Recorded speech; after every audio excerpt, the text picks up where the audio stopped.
ज़बूर 36। मीर मुग़न्नी के लिए खुदावंद के बंदा दाऊद का मज़मूर। शरीर की बदी से मेरे दिल में ख़याल आता है कि खुदा का खौफ उसके पेश नज़र नहीं, क्योंकि वो अपने आप को अपनी नज़र में इस ख़याल से तसल्ली देता है कि उसकी बदी ना तो फाश होगी न मकरू समझी जाएगी। उसके मुंह में बदी और फरेब की बातें हैं, वो दानिश और नेकी से दस्तबरदार हो गया है।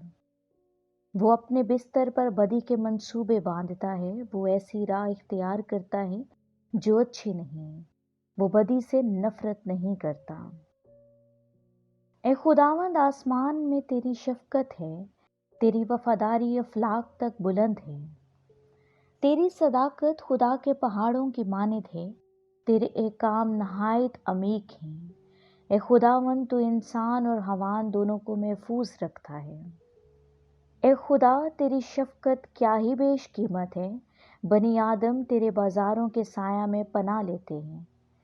वो तेरे घर की नेमतों से खूब आसूदा होंगे, तू उनको अपनी खुशनुदी के दरिया में से पिलाएगा। क्योंकि जिंदगी का चश्मा तेरे पास है, तेरे नूर की बदौलत हम रोशनी देखेंगे। तेरे पहचानने वालों पर तेरी शफकत दायमी है और रास्त दिलों पर तेरी सदाकत। मगरूर आदमी मुझ पर लात ना उठाने पाए और शरीर का हाथ मुझे हाँक ना दे। बदकिरदार वहाँ घिरे पड़े हैं, वो गिरा दिए गए और फिर उठ ना सके। आमीन।